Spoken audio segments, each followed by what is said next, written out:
Hi friends. आप SME हैं तो आपकी ये परेशानी है कि कंपनी में फंड कैसे ले, फंड रेजिंग कैसे हो। दो ऑप्शन है आप पे, एक तो डेट ले सकते हैं आप और एक इक्विटी भी सेल कर सकते हैं। तो डेट के लिए तो आप बैंकर पे अप्रोच करते हैं, किसी एनबीएफसी कंपनी पे अप्रोच करते हैं, आपसे सिक्योरिटी मांगता है और उनका रेट ऑफ इंटरेस्ट बहुत ज़्यादा होता है। तो उस वाले सिनेरियो में आप सीजीटीएमएसटी स्कीम में अप टू 2 करोड़ और 5 करोड़ का भी लोन ले सकते हैं। उस वाले सिनेरियो में आपको कोई कोलेक्ट्रल सिक्योरिटी देने की जरूरत नहीं है, केवल आप अपना एक गारंटी दे सकते हैं। गारंटी सेंट्रल गवर्नमेंट दे रही है यहाँ पर और उसमें आपको 2 करोड़ का लोन बड़े इजीली मिल सकता है। सेकेंड ऑप्शन आज डिस्कस करते हैं, क्या आप अपने इक्विटी शेयर को स्टॉक मार्केट में रजिस्टर कर सकते हैं। जी हाँ दोस्तों, बीएससी एसएमई सेगमेंट और नेशनल स्टॉक एक्सचेंज का एनएससी एमर्ज प्लेटफॉर्म आपको ये सुविधा देता है कि आप अपने इक्विटी शेयर को डाइल्यूट करके पब्लिक को एंटर कर सकते हैं और उनसे आप अपने इक्विटी शेयर को भी प्रॉफिट देते हैं। इलिजिबिलिटी बहुत आसान है।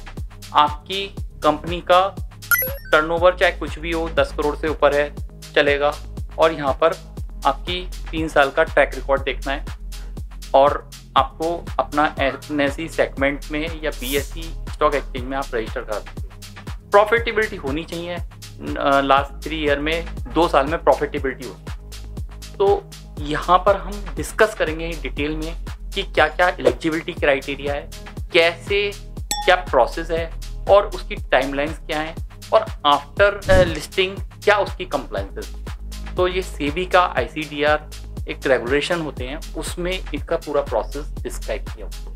इशू ये है कि आपकी कंपनी में 10,000 शेयर हैं, 10 रुपए वाले, मात्र 1 लाख रुपए की पेडअप कैपिटल है। प्रॉफिट कमाने पे तो आपको इनकम टैक्स देना पड़ता है। तो क्या और भी कुछ तरीका है इनकम टैक्स को सही तरीके से, हम टैक्स इवेजन की बात नहीं कर रहे, टैक्स प्लानिंग की बात कर रहे हैं। आप गवर्नमेंट आज की डेट में स्टार्टअप को बहुत ज़्यादा इंसेंटिव दे रही है। सेक्शन में बताता हूँ आपको 80IAC।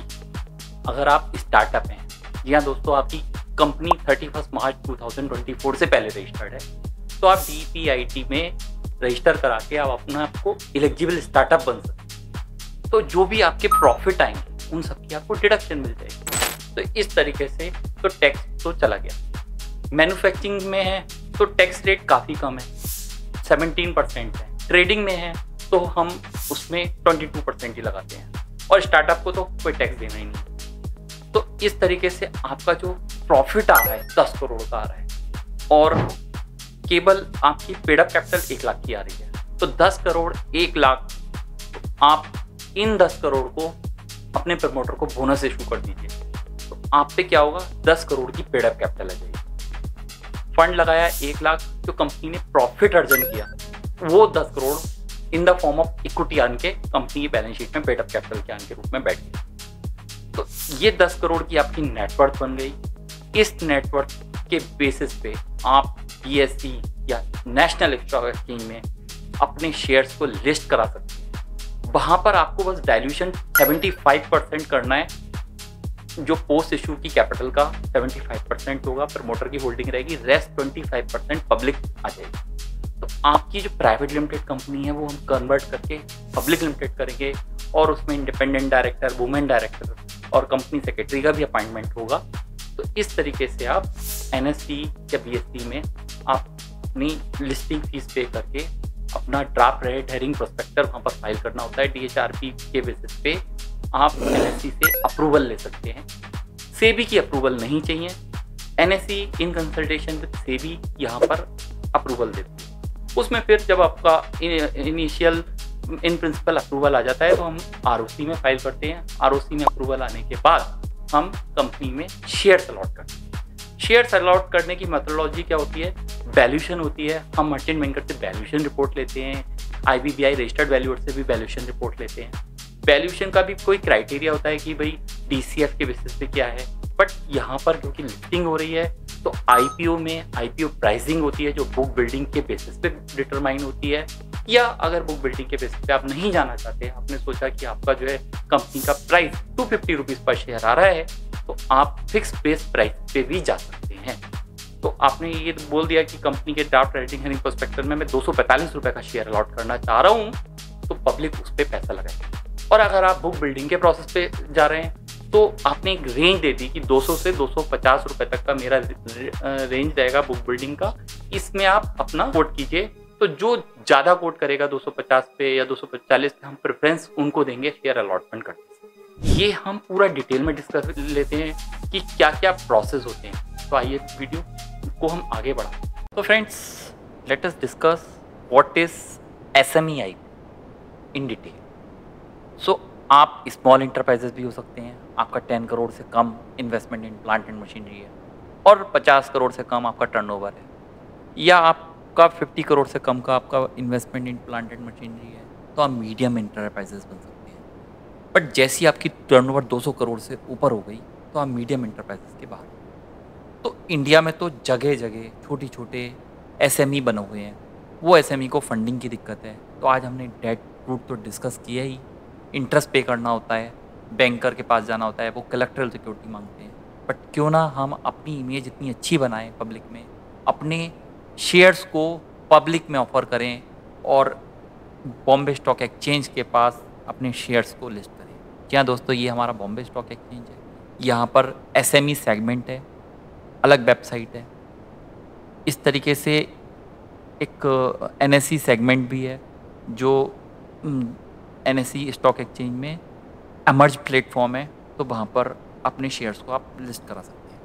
तो एक शॉर्ट में ये डिस्कस कर लेते हैं आज तक जो बेस्ट IPO आए हैं वो क्या है। देखिए, ये कंपनी है, इनका IPO का साइज़ भी बहुत बड़ा नहीं था, इशू साइज़ बहुत कम था, 5 करोड़ 10 करोड़ का था, ठीक है। और उन्होंने 48 रुपये 48 रुपीज़ ऑफर प्राइस रखा, बट 139 पे इनका शेयर लिस्ट, अप्रॉक्स 190%, इस तरीके से 300% लिस्टिंग डे पे ही गेन हो गया। तो ये क्यों हुआ? क्योंकि वो जो सिनर्जी है ना, वो SME कंपनियों में ही छुपी है। ITC, टाटा, अदानी, अंबानी, रिलायंस सब जानते हैं सब, मगर जो छोटी छोटी कंपनी जो जगह जगह काम कर रही हैं, वो काम इसलिए नहीं कर पा रही कि उन पे फंड नहीं है। तो जब वो कंपनी आन के लिस्ट हुई, तो उनका प्राइस उन्होंने जो मांगा था ना पब्लिक से, उससे ज़्यादा पब्लिक ने उनको सपोर्ट किया। तो स्टोरी बहुत हैं इस तरीके से। ये हमारे रिसेंट के IPO हैं SME सेगमेंट के। तो देखिए, यहाँ पर एक रेंज होती है 138 टू 146, 94 टू 99। तो ये बुक बिल्डिंग प्रोसेस में होती है, अदरवाइज फिक्स प्राइस भी रहता है।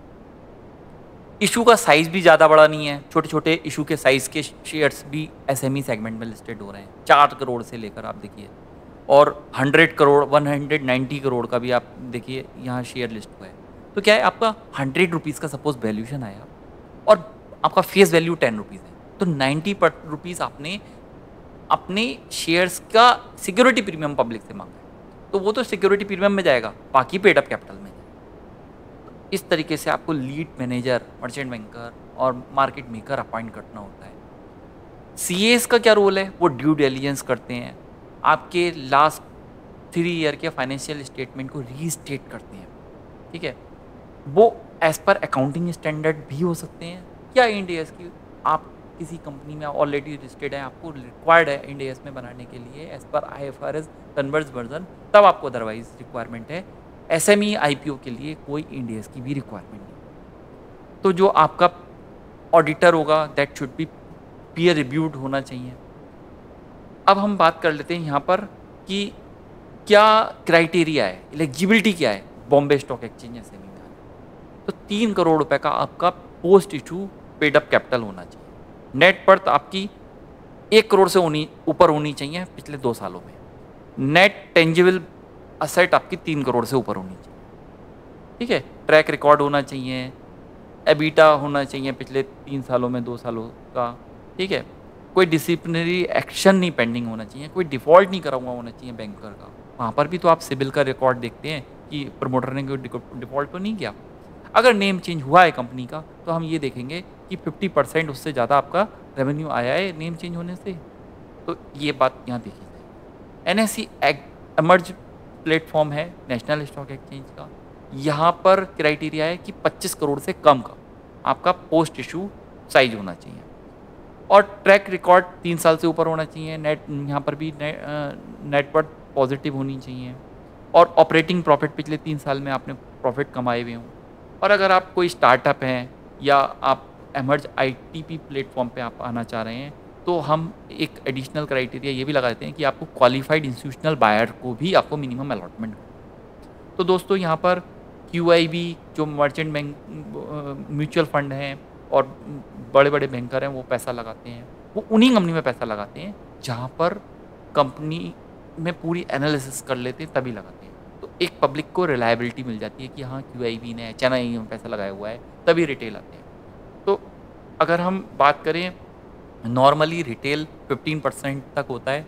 अगर आप बुक बिल्डिंग के प्रोसेस के थ्रू नहीं जा रहे हैं, नॉर्मल फिक्स प्राइस के थ्रू जा रहे हैं, मैंने आपको यहाँ पर दिखाया था ये फिक्स प्राइस के शेयर्स अलॉट हो रहे हैं, तो इस वाले सिनेरियो में आपको QIB को अलॉटमेंट करने की ज़रूरत नहीं है, सीधे आप रिटेल से भी पैसा मांग सकते हैं। रिटेल कौन होते हैं? जो 2 लाख से कम का अपने इक्विटी शेयर सब्सक्राइब कर रहे हैं। 2 लाख से ऊपर सब्सक्राइब करने वाले HNI हाई नेटवर्थ इन्वेस्टर होते हैं। तो एलिजिबिलिटी की बात हो गई, टाइमलाइन की बात हो गई। हम एक शॉर्ट में बात करते हैं कि प्रोसेस क्या रहेगा। आपकी तो प्राइवेट लिमिटेड कंपनी है, पहले तो हमें पब्लिक लिमिटेड कंपनी में कन्वर्ट कराना होगा। आपका मेमोरेंडम भी चेंज होंगे, आर्टिकल्स भी चेंज होंगे, ठीक है। ROC से नेसेसरी अप्रूवल लेनी होगी। तो एक हमने यहाँ पर डिसाइड कर ली कि भाई आज क्या दिन है, तो एक्सपेक्टेड टाइमलाइन क्या रहेंगी, ऐसे हमारी टाइमलाइन रहेंगी।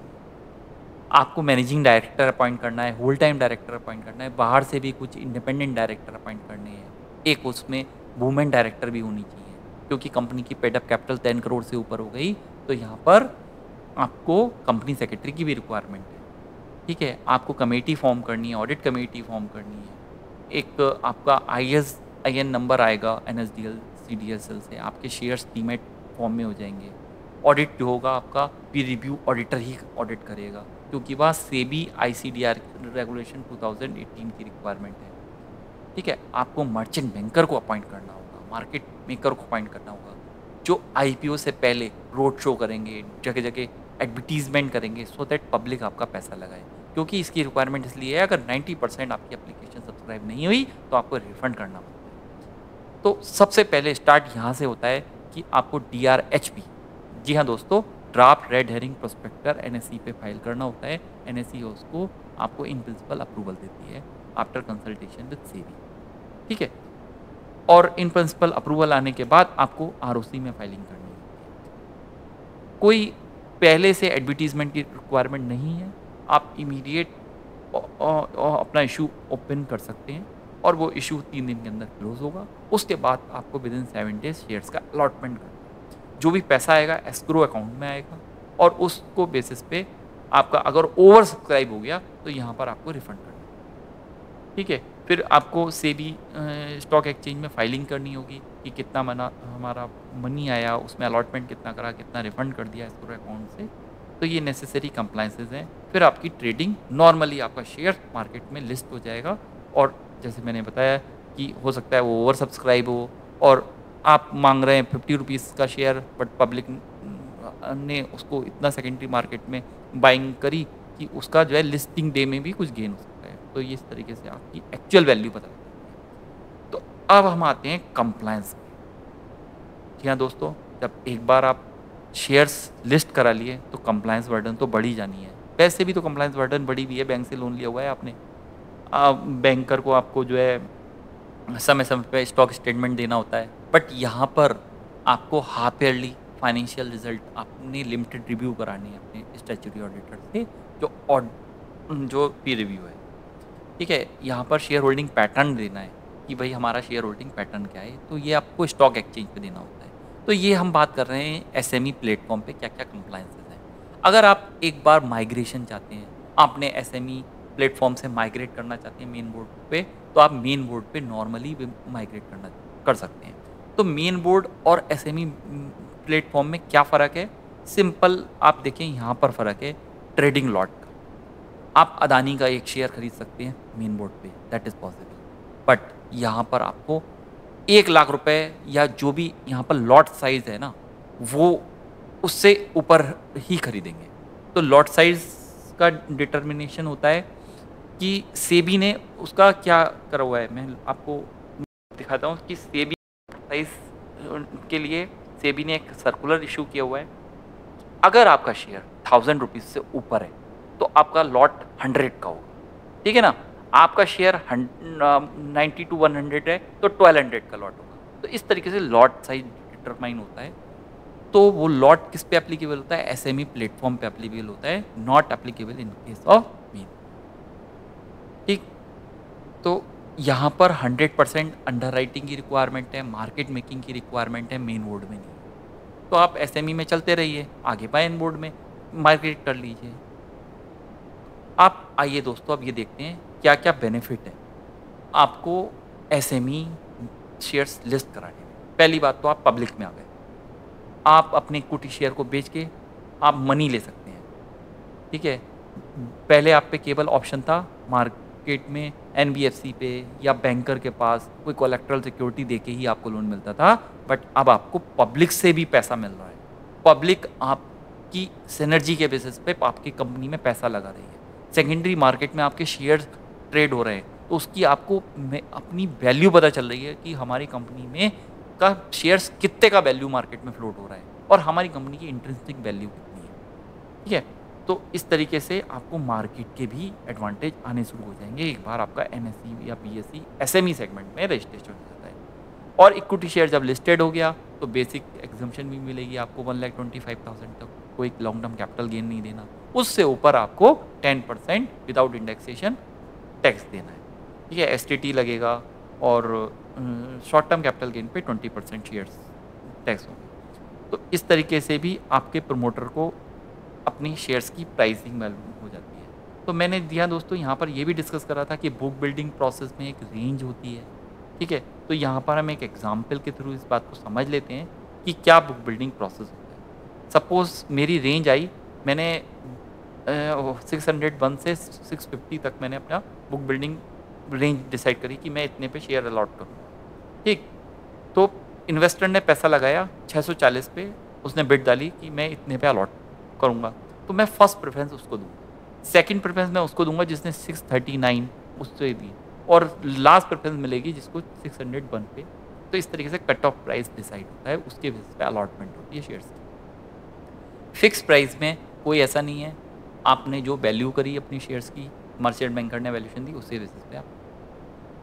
तो दोस्तों ये समझ लेते हैं वैल्यूशन कैसे होती है। वैल्यूशन तो हमने मर्चेंट बैंकर से लेनी है, IPBI रजिस्टर्ड वैल्यू से लेनी है, जो आपकी वैल्यूशन के मैथोलॉजी के बेसिस पे आपके शेयर को वैल्यू करेंगे कि आपकी कंपनी में क्या फ्यूचर प्लान है, क्या उसके बेसिस पे DCF है, आपकी कॉस्ट ऑफ कैपिटल कितनी है, weighted average cost of capital कितनी है। तो उन बेसिस पे कंपेरेबल कंपनी को भी देखा जा सकता है कि आपके किस इंडस्ट्री में आप बिलोंग करते हैं, इस इंडस्ट्री के मार्केट में क्या शेयर्स इस वैल्यू पे ट्रेड हो रहे हैं, तो उतनी तो वैल्यू आपकी आनी चाहिए। तो उतना ये आप इसमें ये मत सोचिए कि एक बार आप एसएमई में आ गए तो आपकी शेयर होल्डिंग डाइल्यूट हो जाएगी। रिलायंस इतनी बड़ी बड़ी कंपनियों में भी तो 75% प्रमोटर ओन कर रहे हैं, आपकी डाइल्यूट हो भी रही है तो 25% तक तो डाइल्यूट हो रही है। और सबसे बड़ा एडवांटेज ये है कि डेट में केस में तो आपको इंटरेस्ट पे करना होता है, इंटरेस्ट तो सब करना ही पड़ेगा, और वहाँ पर आपको प्रिंसिपल का भी रिपेमेंट करना पड़ेगा। इक्विटी में तो इससे बढ़िया कोई एडवांटेज नहीं है, ना ब्याज देना ना कुछ डिविडेंड देना है, मर्जी है दो कोई लीगल कंप्लायंस नहीं है, ठीक है। और प्रिंसिपल वो तो शेयर होल्डर हो गए हमारे, हमें अपनी मीटिंग करनी है, अपने जो भी हमारी बोर्ड मीटिंग हो रही है, शेयर होल्डर की मीटिंग हो रही है, एनुअल जनरल मीटिंग हो रही है, वो पार्टिसिपेट करेंगे उसमें। तो ये एक अच्छा माध्यम है एसएमई IPO लाने का। और आपकी शेयर तो मार्केट में फ्लोट होने वाले हैं, आपकी कितनी अच्छी छवि बनेगी जब CNBC पे आपके प्रमोटर का इंटरव्यू होगा, आपकी क्या फ्यूचर प्लान है, तो वो पब्लिक में आएंगे। तो दोस्तों ये मेरी एक छोटी सी इनिशिएटिव था एसएमई IPO के लिए। Thank you.